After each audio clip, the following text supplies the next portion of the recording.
ही मेरा date of मतलब मेरा जन्म हुआ, मेरा बर्थ पैलेस वही है।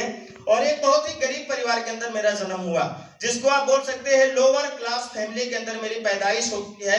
और क्योंकि एक चीज पता है सर, बहुत सारे तमाम दार्शनिकों से, बहुत सारे लेखकों से, बहुत सारे मोटिवेशनल स्पीकर से आपने सुना होगा कि हमारा पैदा ना हो, कहाँ होना, किस स्थिति में होना, किस परिस्थिति में होना, ये हमारे हाथ में नहीं होता है। बट उस माहौल से निकलना या ना निकलना, ये पूरा किसके हाथ में होता है? हमारे हाथ में होता है। और आज इस वाक्य को मैं यहाँ पे चरितार्थ करके जाऊंगा और आप इस चीज को महसूस करेंगे कि आप भले ही किसी तरीके के परिवार के अंदर आप पैदा हो गए, आप अमीर हैं, गरीब हैं, छोटे हैं, बड़े हैं, काले हैं, गोरे हैं, इस बात से फर्क नहीं पड़ता। बल्कि बिजनेस आपको इक्वल अपॉर्चुनिटी देता है कि अगर आपके सपने हैं और उन सपनों को पूरा करने के लिए आप मेहनत करने के लिए तैयार हैं, काम करने के तैयार हैं, तो एक दिन आप भी बड़ी कामयाबी हासिल कर सकते हैं। माय डियर फ्रेंड्स, ये फोटोग्राफ जो है ये मेरे पिताजी हैं और मेरी माताजी हैं, तो एक बार जोरदार ताली मैं इनके लिए जरूर चाहूंगा। अगर आज अरुण भारती यहाँ पर है तो ये इन्हीं की वजह से, क्योंकि इस दुनिया के अंदर हम सब लोग भगवान की पूजा करते हैं, बट शायद हम में से किसी व्यक्ति ने भगवान को देखा नहीं है, लेकिन माँ बाप के रूप में ये भगवान होते हैं जो हमें दुनिया के अंदर लाते हैं। तैयार हैं आप लोग? है ना सर? तो ये इस दुनिया के भगवान मेरे हैं, जिनके द्वारा मैं इस दुनिया के अंदर आया।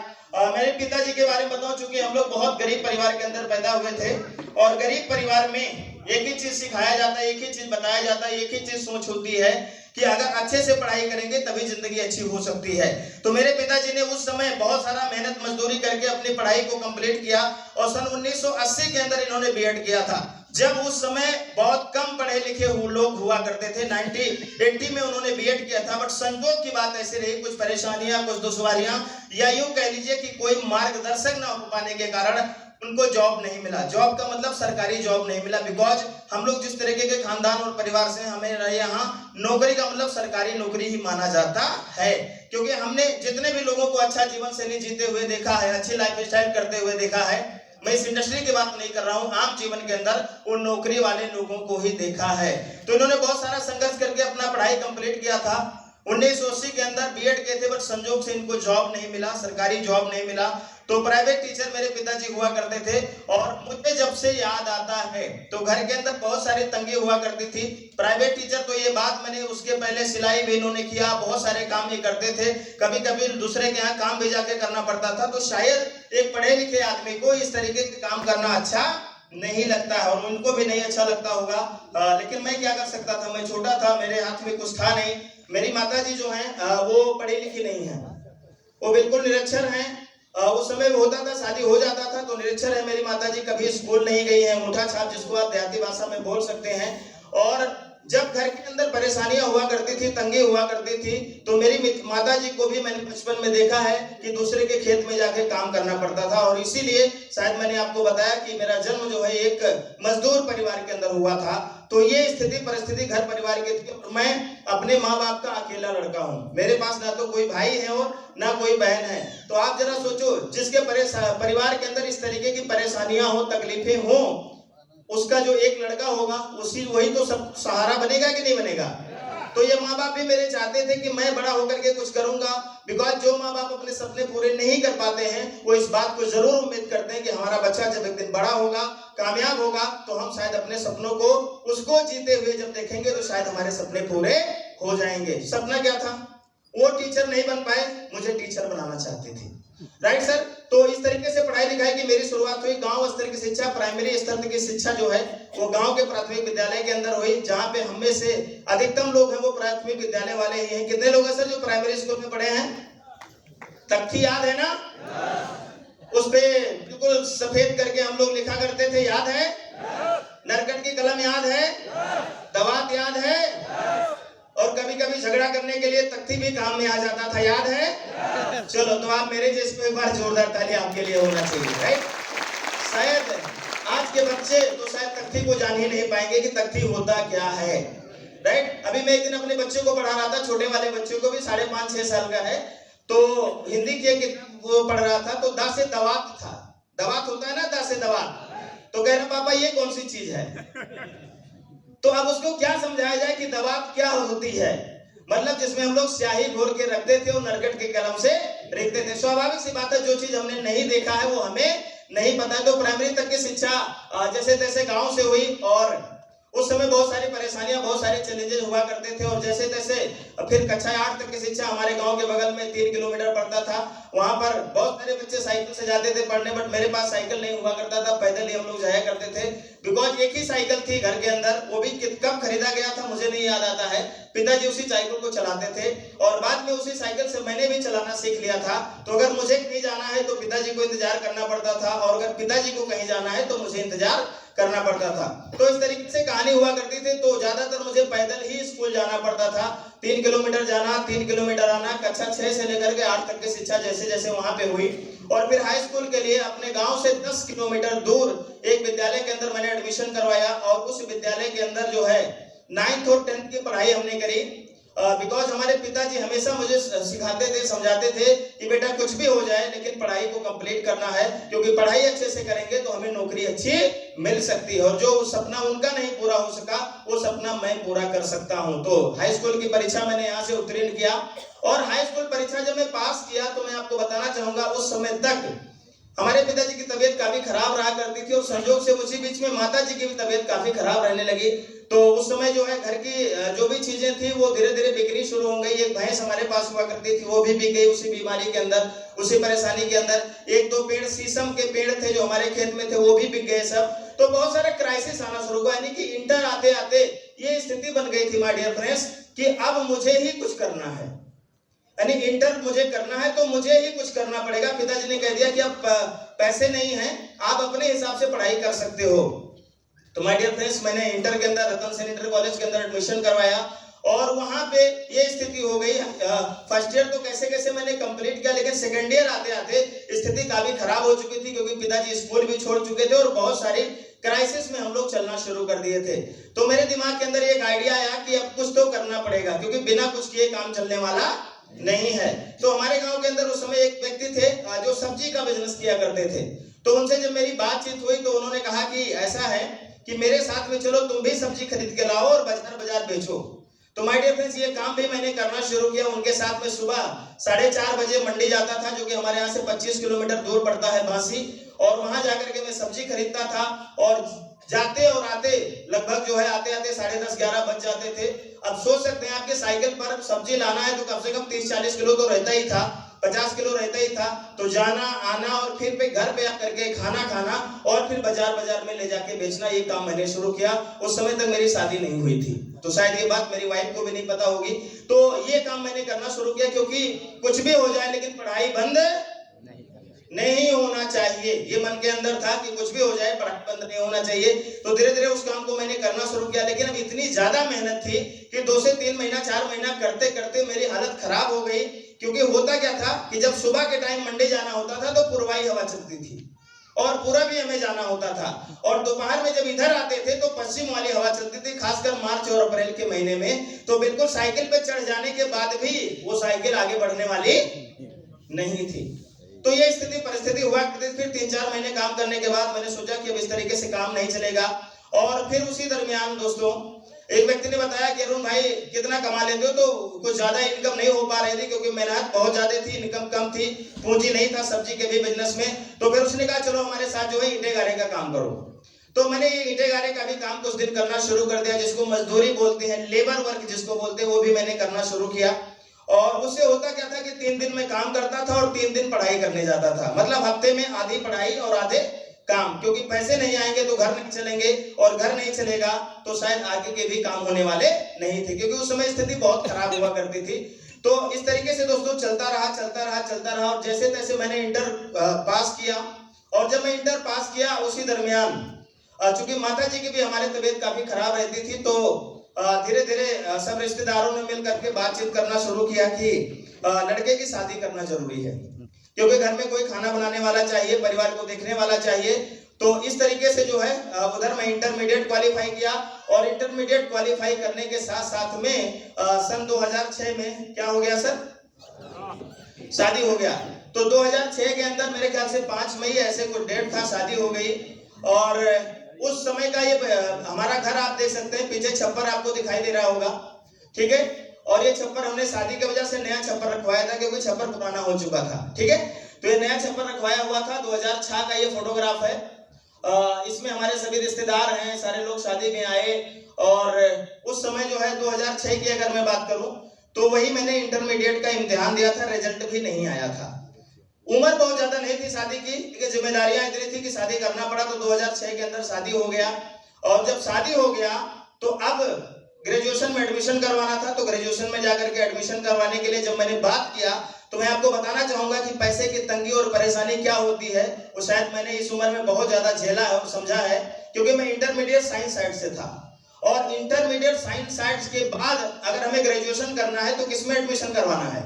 बीएससी के अंदर एडमिशन करवाना है। और जब मैं रतन सेन डिग्री कॉलेज के अंदर बीएससी में एडमिशन करवाने के लिए गया अपने सारे सर्टिफिकेट को लेकर के, तो वहां पे 5,000 रुपया बताया गया कि अगर बीएससी में एडमिशन करवाना है तो 5,000 रुपया लगेगा। माय डियर फ्रेंड्स, उस समय मैं आपको बताना चाहूंगा 5,000 रुपए भी मेरे पास नहीं थे कि मैं बीएससी के अंदर एडमिशन करवा सकूं। फिर थक हार करके हमने कहा घर पे बैठने से तो अच्छा है कुछ ना कुछ तो करना पड़ेगा। तो एक व्यक्ति ने सलाह दिया कि आप बीए कर लीजिए, बिकॉज बीए और बीएससी दोनों की मान्यता लगभग बराबर होती है। तो हमने कहा ठीक है बीए तो मैं कर लूं, बट इंटर तक मैंने साइंस साइड पढ़ा है, तो बीए में करूंगा तो कौन कौन सा सब्जेक्ट में लूंगा। बट मजबूरी थी कि 5,000 रुपए नहीं थे और बीए में एडमिशन करवाने के लिए मात्र 1,400 रुपए की जरूरत थी। तो इधर उधर से काम करके 1,400 रुपए मैंने इकट्ठा करके बीए के अंदर एडमिशन करवाया। और जरा सोचो सर कि पैसे की तंगी की वजह से पूरी साइड ही छूट गई, मतलब विज्ञान वर्ग ही छूट गया। पढ़ना तो चाहता था, आगे तो बढ़ना चाहता था, लेकिन पैसे की तंगी की वजह से वो चीजें मुझसे मिस हुई और मैं कुछ ना करने के लिए अच्छा है कि बीए ही कर लिया जाए। तो मैंने वहां पर एडमिशन करवा लिया। शादी भी हो चुकी थी, बीए भी कर रहा था। अब चूंकि शर्म आने लगी काम करने में, क्योंकि बीए करने से क्या कोई इनकम आता है? एमए करने से इनकम आता है? मेरे ख्याल से कुछ भी करने से इनकम नहीं आता है जब तक आपकी जॉब ना लग जाए, राइट सर? तो इनकम कुछ नहीं आता था। तो अब मजदूरी करने में भी शर्म आती थी क्योंकि शादी हो चुका था। अब जो है काम करने में भी शर्म आती थी। और उसी दरमियान मैंने कुछ सिलाई का भी काम करना शुरू किया, क्योंकि पिताजी हमारे पहले सिलाई करते थे तो मशीन वगैरह घर पर थी। तो धीरे धीरे कुछ लेडीज कपड़े इस तरीके के मैंने सिलाई भी करना कुछ ना कुछ शुरू किया और इस तरीके से काम चलने लगा। बट एक चीज पता था कि भविष्य अंधकार में था, क्योंकि छोटे मोटे काम करके हम अपने परिवार को अच्छा लाइफ स्टाइल नहीं दे सकते हैं, उन सपनों को नहीं पूरा कर सकते हैं। और पढ़ाई भी चल रहा था, क्योंकि पढ़ाई में जब और आगे बढ़ेंगे, कुछ डिग्री क्वालिफाई करेंगे, कहीं जॉब निकलेगा तब पैसे आएंगे। तो ये स्थिति परिस्थिति उस समय हुआ करती थी। और मैं आपको बताना चाहूंगा कि उसी दौरान 2006 से शादी हुई और 8 में ये पहला लड़का हमारा पैदा हुआ, जो इस समय जो है 16 साल का हो गया है। आलोक इसका नाम है। उस समय का हमारा फोटोग्राफ है हमारे परिवार का। तो 8 में जब लड़का पैदा हो गया तो जिम्मेदारी घटी की बढ़ी? बढ़ गई ना। तो अब जिम्मेदारी बढ़ गई, क्योंकि अब मैं एक पिता भी बन चुका हूं, ठीक है। तो अब परिवार को अच्छा लाइफ स्टाइल देना है, ये सब कुछ चल ही रहा था दिमाग के अंदर कि बहुत सारी परेशानियां थी ही, ऑलरेडी मैंने आपको बताया ही। तो उसी दरमियान मुझे जो है एक नेटवर्क मार्केटिंग के बारे में जानकारी हुआ, एक कंपनी के बारे में जानकारी हुआ। और वो कंपनी ले करके हमारे ससुराल से एक हमारा साला, हमारे वाइफ के चाचा का लड़का था, जिसकी उम्र बामुश्किलन 10 से 12 साल हुआ करती होगी उस समय। वो एक दिन फोन किया, बोला जीजा पैसा कमाना चाहते हो? और आपसे कोई पूछे तो आपका जवाब क्या होगा? आप लोग पैसा कमाना चाहते हैं? चाहते हैं? ओके ग्रेट, मतलब हमारे जैसे ही आप भी लोग बैठे हुए हैं, ठीक है। तो उसने कहा जीजा पैसा कमाना चाहते हो? तो हमने कहा हाँ बिल्कुल भैया, पैसे के लिए तो सारा काम किया जा रहा है, क्यों नहीं कमाना चाहते हैं। तो एक दिन वो अपने सीनियर को एक लेकर के मेरे घर पे आया और उन्होंने मुझे समझाया कि इतना रुपया जमा कर देंगे, इतने साल बाद इतना मिल जाएगा, अगर 2 लोगों को बता देंगे, उन्होंने जमा कर दिया तो 500 रुपया और आप कमा जाएंगे, ऐसे वो 2 को जमा कराएंगे तो आपका 1,000 हो जाएगा, वो लोग 2 को जमा कराएंगे तो आपका 2,000 रुपया आना शुरू हो जाएगा। इस तरीके की कुछ योजना के बारे में मुझे बताया गया। और मेरे ख्याल से जितने भी लोग यहाँ पर बैठे हुए हैं, खासकर जिनकी प्रेस्टीज पहली कंपनी नहीं है उनकी मैं बात कर रहा हूँ, वो सब लोग ऐसे ही कोई ना कोई रिश्तेदार आके ज्वाइनिंग कराया होगा। कितने लोग ऐसे हैं सर जिनकी प्रेस्टीज दूसरी या तीसरी कंपनी है, पहली कंपनी कोई और थी, छठी कंपनी है? एक बार जोरदार ताली हमारे सभी लीडर्स के लिए होना चाहिए।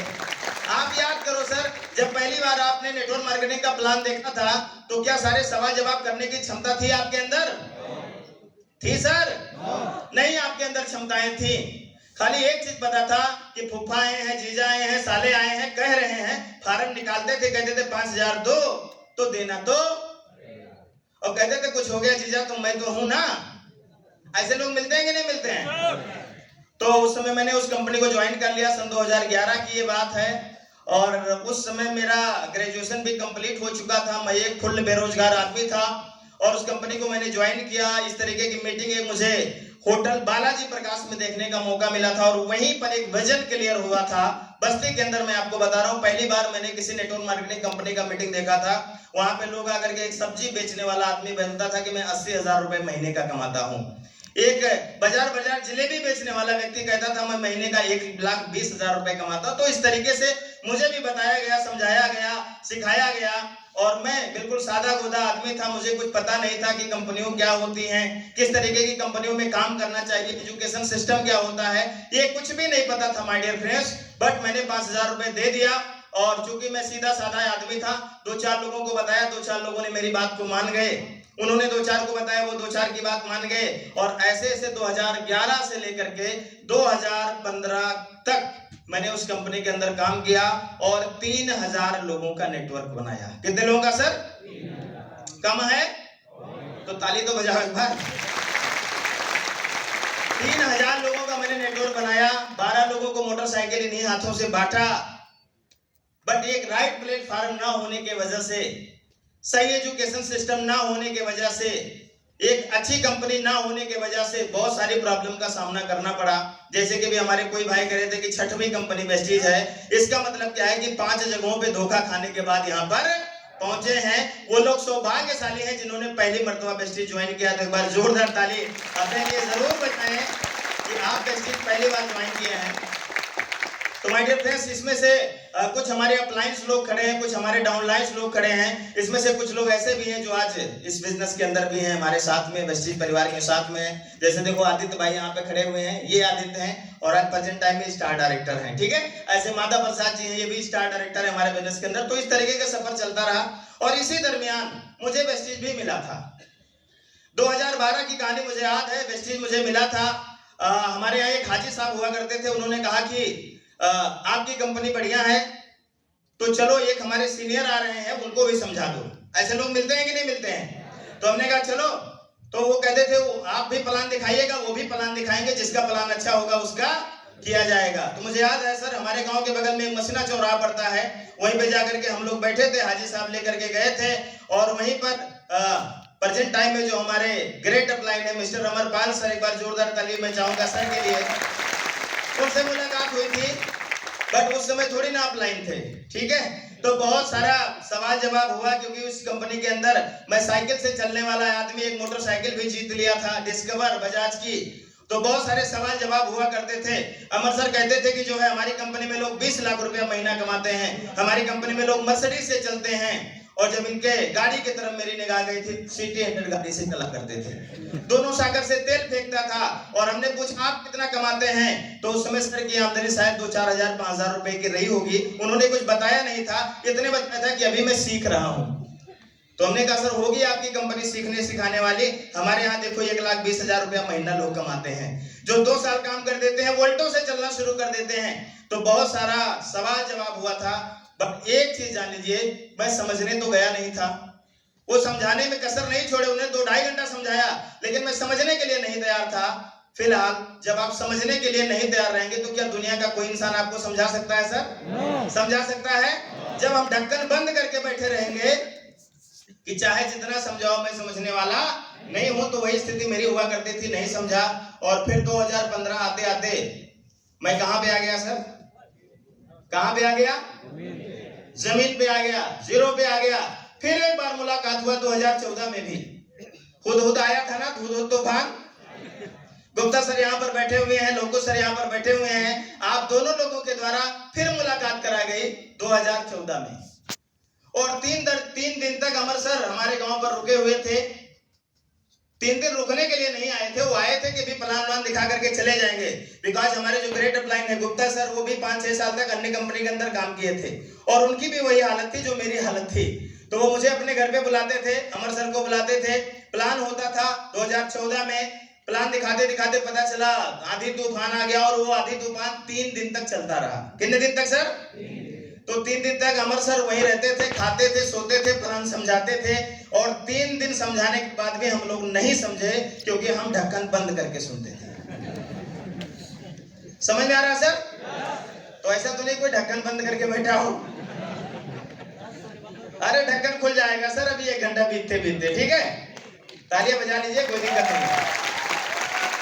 तो नहीं समझे, और उसके बाद हुआ क्या, फिर बीत गया, 15 आ गया, और 15 तक आते आते जब एकदम से 0 पे पहुंच गए। कहां पे पहुंच गए सर?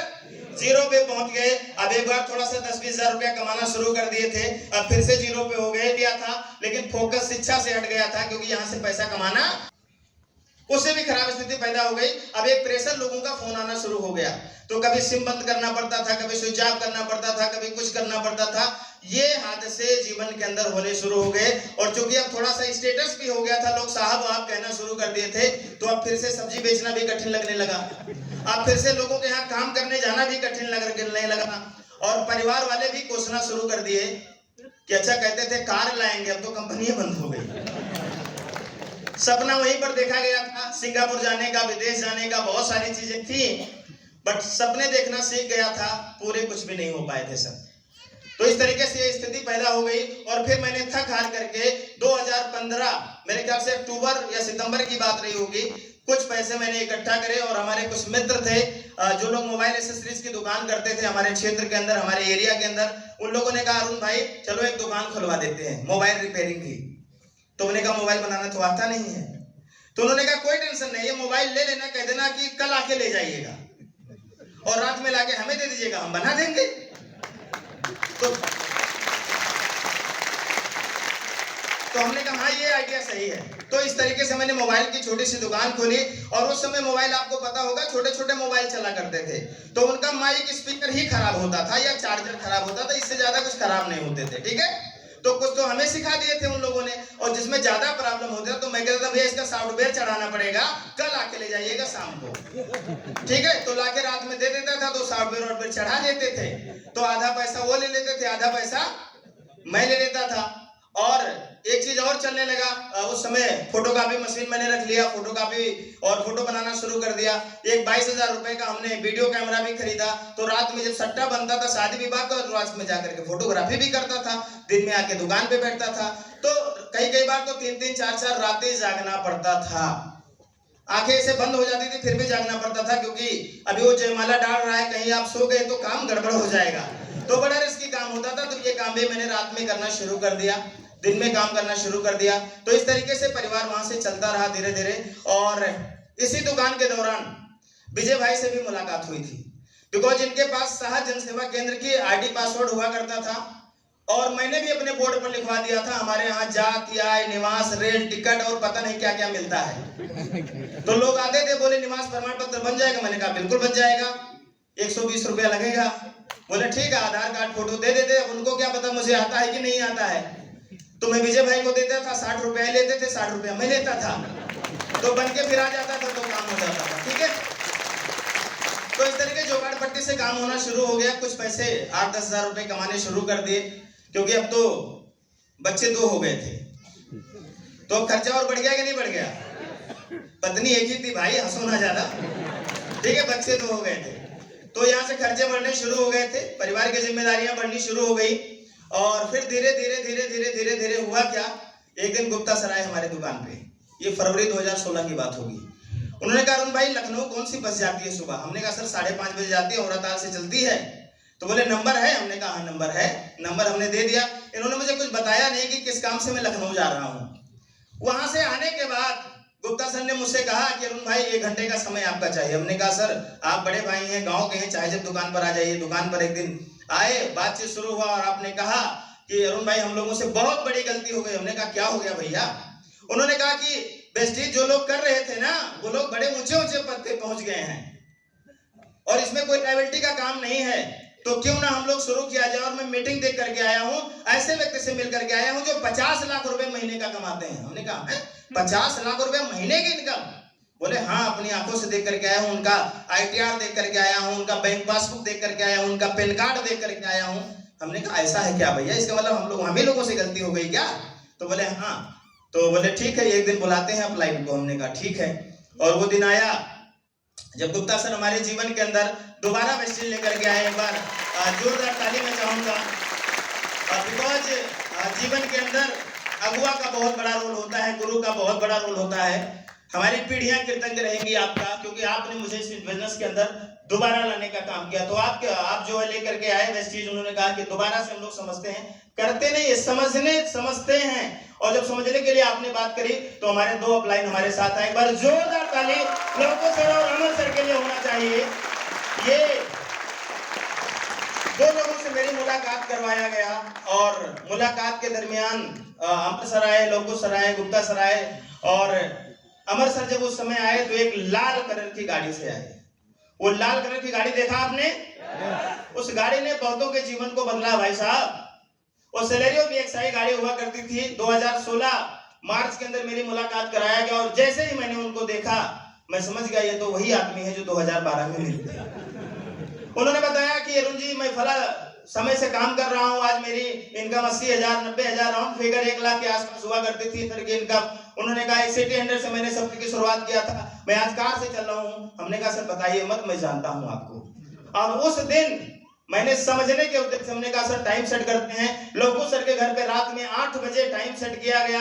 अमर सर आए, गुप्ता सर आए, लोको सर थे, इनके घर पे मैं भी गया दुकान को बंद करके। और जब वहां पे गया तो रात में 8 बजे से सवाल जवाब शुरू हुआ और रात में 2 बज गया सर। 8 बजे से सवाल जवाब शुरू हुआ, बिकॉज मैं अब दोबारा गलती करना नहीं चाह रहा था कि जो कंपनी बंद हो गई कहीं ये भी तो नहीं बंद हो जाएगी। क्या गारंटी है कि उसमें हमारे सपने नहीं पूरे हुए, इसमें पूरे हो जाएंगे। जितने भी सवाल आपके हो सकते हैं वो सारे सवाल हम लोगों ने पूछा और उन सारे सवालों का जवाब मिला। एक कॉमन चीज मेरे खोपड़े में बैठी। जानना चाहोगे आप लोग? जानना चाहोगे? यही बात समझ में आई कि 2012 से 2016 तक अमर सर ने अपने घर का सामान कहां से खरीदा? वेस्टेज वाली दुकान से। तो क्या 2012 से 2016 तक गुप्ता जी और अरुण भारती ने मंजन नहीं किया होगा? चाय नहीं पिया होगा? साबुन नहीं लगाया होगा? बीमार होने पर कोई कैप्सूल टेबलेट नहीं खाया होगा? हम कहां से लाए? मैं सुन नहीं पाया। मैं बताऊं सर, जब से मैं दुबई से आया हूं कम सुनने लगा हूं, तो थोड़ा तेज बोलिएगा। मैं कहां से लाता था? लक्ष्मी किराना स्टोर, पखरा बाजार से। ठीक है, क्योंकि पिताजी भी हमारे वहीं से लाते थे, बाद में मैं भी लाना शुरू कर दिया। और ये तो को मैंने बदलाव कर लिया, नहीं तो हमारे बच्चे भी वहीं से लाते। ना पिताजी को चवन्नी आया, ना हमको चवन्नी आया, ना बच्चों को आएगा। तो ये बात समझ में आई, इन्होंने 2012 से 2016 तक सामान